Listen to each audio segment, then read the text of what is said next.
हरोड़ जी का जन्म विक्रम संमत 1530 को बमलू ग्राम में उदोजी कुकणा जाट के घर हुआ था। हरोड़ जी अपने भाइयों में सबसे छोटे थे। प्रकृति स्वभाव से नितांत सरल होने के कारण घर वालों ने हरोड़ जी को रेवड़ चलाने का काम सौंपा। गांव में प्राय देखा जाता कि जो लड़का भोलापन लिए होता उसे अधिकतर पशु ढोर या रेवड़ चलाने का कार्य सौंपा जाता है। सिद्धाचार्य की पुण्य भूमि कत्रियासर से हारोड़ जी की जन्मभूमि बम्बलू केवल 4 कोस है। हारोड़ जी प्राय कत्रियासर की तरफ ही अपने रेवड़ चलाने ले जाते थे। यदा कदा वे गोरखमालिया के समीप भी आ जाते तो श्री जसनाथ जी के पुण्य दर्शन कर लेते। तपस्या में लीन देख उन्हें विस्मय होता कि उनके मन पर अजीब सी हरकत होती। वे अपने रेवड़ चलाने के विचार से दूर होकर सिद्धाचार्य के पास बैठ जाते। एक अपूर्व शांति और सुख की अनुभूति उन्हें होती। धीरे धीरे हरोड़ जी का जीवन का विस्मय तपस्वी श्री जसनाथ जी के प्रभाव से श्रद्धा में परिणित हो गया। सिद्धाचार्य भी हरोड़ जी के उपदेश का सुयोग्य अधिकारी जानकर कल्याण प्राप्ति का उपदेश देने लगे। समय के आगे बढ़ने वाले हर कदम के साथ दोनों में गुरु शिष्य का पावन नाता सुदृढ़ होने लगा।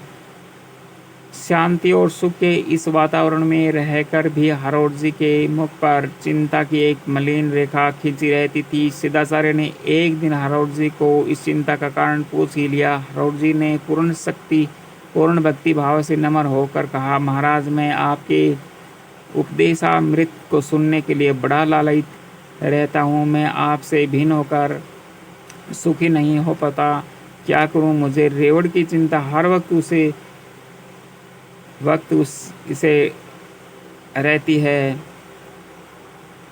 बिना रखवाली के रेवड़ को हिंसक जानवरों के मार कर खा जाने का भय रहता है। रेवड़ भी चराता चराता बड़ी दूर तक फैल जाता है, जिसके बाद मुझे उसे एकत्रित करने में कठिनाई उठानी पड़ती है। हरोड़ जी को की परेशानी को सिद्धाचार्य भली भांति समझ गए। उन्होंने हरोड़ जी से कहा, हरमल गुरु का नाम लेकर जितनी दूर में चाहो रेवड़ के चारों ओर कार लगा दिया करो। फिर रेवड़ उस परिधि को लांग कर कहीं भी नहीं जा सकेगा और ना ही कोई हिंसक पशु से में प्रवेश कर रेवड़ की हानि कर पाएगा। महाराज की युक्ति ने हरोड़ जी की बात से खिला दी। यह चिंता उनकी दिनचर्या में एक अंग बन गई। वे कार लगाकर रेवड़ को जंगल में सूना छोड़ देते। एक समय सिद्धाचार्य के उपदेश श्रवण के साथ ही उनकी सेवा में रत होने लगे। उनका यह क्रम लंबे समय तक चला। उनके पवित्र मानस पटल पर वैराग्य और भक्ति भाव की लकीरें उज्ज्वल होकर उभार पाने लगी। हरोड़ जी श्री जसनाथ जी के निर्देशानुसार एक दिन रेवड़ की कार सीमा लगाना भूल गए और आप सिद्धाचार्य के पास सत्संग लाभ के लिए बैठे रहे। कुछ समय बाद उनको रेवड़ का स्मरण हुआ। कार न लगाने की बात याद आई तो वे सिद्धाचार्य के सत्संग से बीच में ही चिंतित मुद्रा से उठकर रेवड़ की ओर चल पड़े। रेवड़ उन्हें स्थान पर नहीं मिला। तब रेवड़ के पद चिन्हों के आधार पर गांव की ओर गया। वे भी उस ओर दौड़े, किंतु अब तक रेवड़ बमलू ग्राम की कुएं पर पहुंच चुका था। हरोड़ जी के पिता उदोजी को इस प्रकार रेवड़ सुना देखकर बड़ा क्षोभ हुआ। कुछ देर बाद जब हरोड़ जी वहां एकांत में से दौड़ते हुए पहुंचे तो उदोजी ने क्रोध से उनके सिर पर 2 सपोड़ धूल डाली और लाव के तने पौंछड़ी से उनकी पीठ में भला बुरा कहते हुए जोर से मारी। इस तरह हरोड़ जी पिता द्वारा तिरस्कृत व दंडित होने पर बड़े लज्जित हुए और बिना कुछ बोले वे कत्रियासर की ओर चले। हरोड़ जी को इस प्रकार कत्रियासर की ओर दौड़ते देखकर उदोजी को अपने पुत्र के प्रति श्री जसनाथ की ओर खिंचाव की बातों पर विश्वास हो गया और एक साथ उन दोनों हरोड़ जी व जसनाथ जी पर क्रुद्ध हुए और बोले, हरमल के परिवर्तन का मूल कारण वह कत्रियासर के हमीर जी का बेटा है, जिसे हमीर जी ने बड़े लाड चाव से पाला पोसा बड़ा किया है। अब अपने जादू के करिश्मों से सबको वश में किए हुए है। बेचारे हमीर जी की मधुर आशाओं पर पानी फेर रहा है और अब हरमल को भी अपने रंग में रंग कर मेरे घर को डुबोना चाहता है। किंतु किंतु नहीं, मैं ऐसा नहीं होने दूंगा। मैं अभी इसी समय इसका उपाय करता हूँ। इतना कहकर उदोजी उसी समय आवेश में एक बड़ा सा लठ लेकर अपने ग्रामवासियों के साथ कत्रियासर की ओर रवाना हो गए। कत्रियासर भमलू से 4 कोस की दूरी पर होने से उन्हें वहां पहुंचने में अधिक समय नहीं लगा।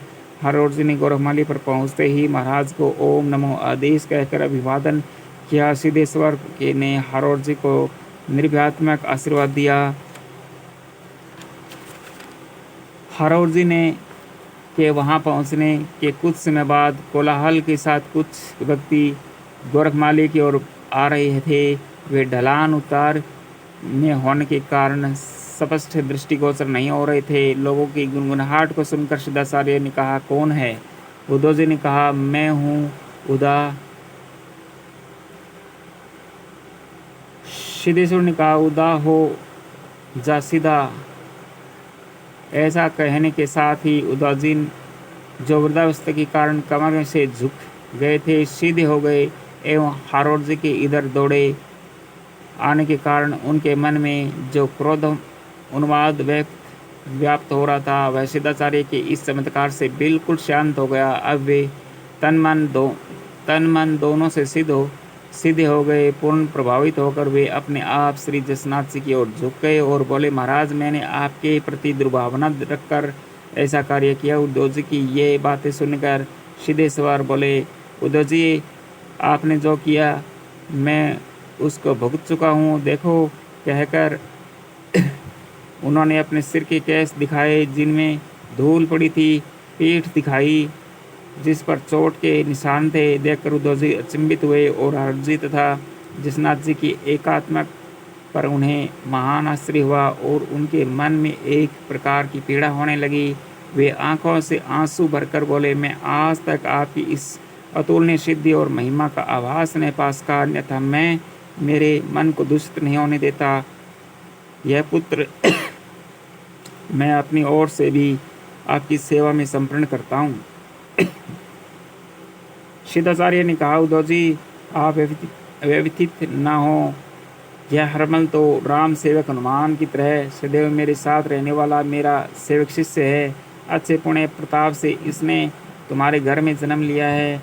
उदोजी मन में अभिमान की कलंकित भावना लेकर कत्रियासर गए थे।